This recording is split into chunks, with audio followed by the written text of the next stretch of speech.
नमस्कार साथियों, गौरव ज्ञान धारा में आपका स्वागत है। आप जो स्क्रीन पे देख रहे हो वो प्रश्न अभी बीते 5-7 दिन में कम से कम सैकड़ों की संख्या में मेल पर, कमेंट में, मैसेज में आया है, तो इसलिए वीडियो बनाना पड़ रहा है। ये वीडियो उन लोगों के लिए है जिनके दिमाग में ये प्रश्न घूम रहा था।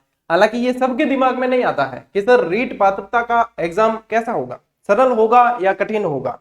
देखो, एक तो मुझे ये प्रश्न जो पूछते हैं उनके ऊपर थोड़ी सी हंसी आती है और थोड़ा सा गुस्सा भी आता है। कारण यह है कि ये कोई प्रश्न पूछने लायक नहीं है। वैसे देखा जाए तो भाई, एग्जाम का जैसे आप रीट पात्रता परीक्षा दे रहे हो, ठीक है, आप अध्यापक पात्रता परीक्षा दे रहे हो, तो एक बात समझना कि आपको पेपर भी अध्यापक पात्रता परीक्षा का ही दिया जाएगा, कोई आईएएस का नहीं दे दिया जाएगा। दूसरी बात यह है कि पेपर सरल या भारी आता नहीं है, अपनी तैयारी के अनुसार वो सरल या भारी लगता है। भाई, जिसकी बहुत बढ़िया तैयारी है, उसने अपना समर्पण दिया है, व्यवस्थित तैयारी है, नियमितता रखी है, तो उसके लिए पेपर कैसा भी आए उसके लिए वो सरल होगा, ठीक है, सामान्य होगा। लेकिन एक जिसने पढ़ाई की नहीं है, सही तरीके से नियमित ध्यान नहीं दिया है, कोई ना कोई परिस्थितिवश भी नहीं कर पाया है, तो उसके लिए पेपर कठिन होगा। बस यही होता है। आप पिछले रीट के पेपर देखोगे, भाई पेपर में क्या है, ऐसा तो है नहीं कि सारे के सारे प्रश्न कठिन डाल देगा एग्जामिनर, ठीक है ना। भाई कम से कम 10 या 15% सवाल ऐसे हो सकते हैं अधिकतम, जो कठिनाई स्तर से बहुत मतलब उच्च दर्जे के हो, या बहुत मतलब जिनको आप कठिन कह सकते हो, जो सामान्य तौर पर किसी किताब में या कहीं पे पढ़ने में नहीं आए हैं सामान्य तौर पर। वैसे तो होते हैं तभी तो आएंगे, यदि उससे जीके से रिलेटेड जैसे है, साइको से रिलेटेड है तभी आएंगे, लेकिन सामान्य तौर पर पढ़ने में नहीं आते तो हम उसे कठिनाई की श्रेणी में डाल देते हैं। तो वो प्रश्न साथियों हर पेपर जो भी आप दे दोगे, तो किसी भी एग्जाम के अंदर कोई भी पेपर देते हो उसमें 10% सवाल ऐसे मिलते हैं, लेकिन उससे ऐसा नहीं है कि पेपर पूरा का पूरा आपको ऐसा ही थमा दिया जाए या पूरा ही सरल दे दे, ऐसा भी नहीं होगा। सरल क्यों हो गए आज की तारीख में पेपर सरल भी लगने लगते हैं? कारण यह है कि पढ़ने का स्तर बड़ा है, प्लेटफॉर्म बहुत सारे हैं पढ़ने के, ऑफलाइन ऑनलाइन, बुक्स के मतलब काफी सारी आपको अच्छी बुक्स अवेलेबल हो जाती है, तो इस वजह से सरल भी लगता है। लेकिन भारी उन्हें लगेगा जिनकी तैयारी नहीं है। तो ये ऐसा प्रश्न है साथियों जो आपका समय व्यर्थ करेगा। मान लो कि मैंने आपको कह दिया कि पेपर सरल आएगा, तो भी आप है ना इस बात का विश्वास नहीं करोगे। आप इसी को और कहीं किसी चैनल से आप और जानने का प्रयास करोगे कि सर उन्होंने तो कहा है कि सरल आएगा, आपका क्या मानना है? भाई आपका क्या मानना है, सरल आएगा भारी आएगा? फिर किसी ने कह दिया कि भारी आएगा, तो एक वोट सरल का है, एक भारी का है। फिर वापस और तलाश करोगे कि अब कौन क्या कह रहा है। तो इसी के अंदर, और ये वो लोग करते हैं जिन्होंने पढ़ाई ढंग से की हुई नहीं है, उन्हें ही ये चीज जाननी होती है। जिन्होंने की है उनको पता है कि जो मैंने पढ़ा है वो पेपर में आएगा, तो बस और पढ़ना है बस।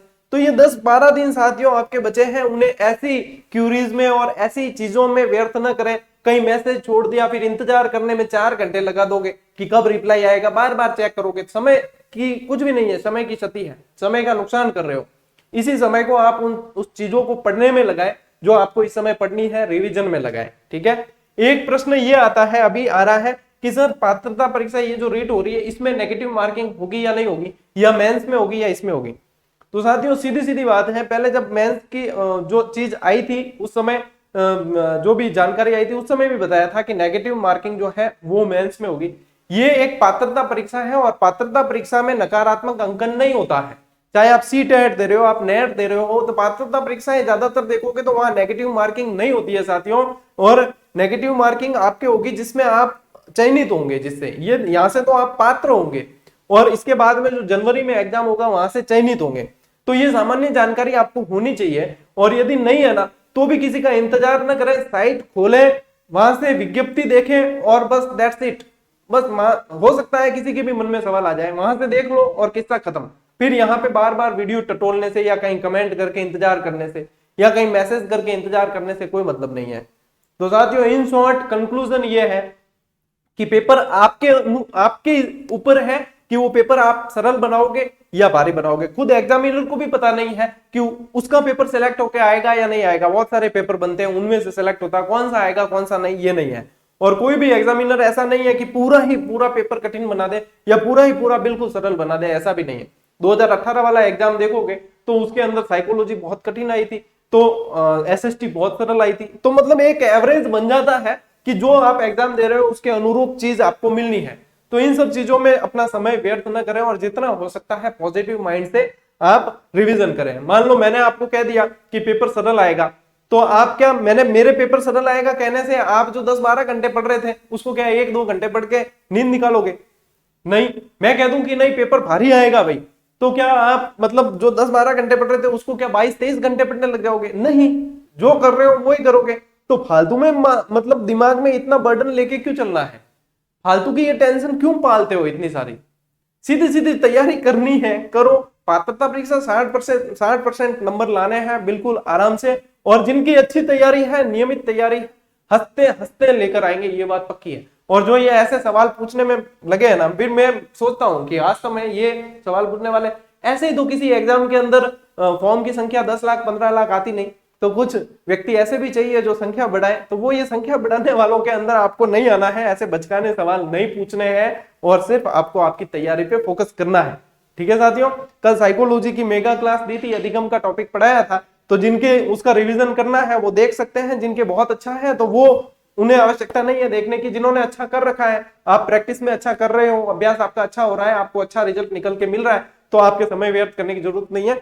वो चीज पढ़े जो आपके पढ़नी बाकी रह गई है, कमजोर है, या रिवीजन करें बार बार, वो सारी चीजें। ठीक है साथियों, तो मिलते हैं अगले वीडियो में, अगली क्लास के अंदर। तब तक के लिए राम राम, जय हिंद।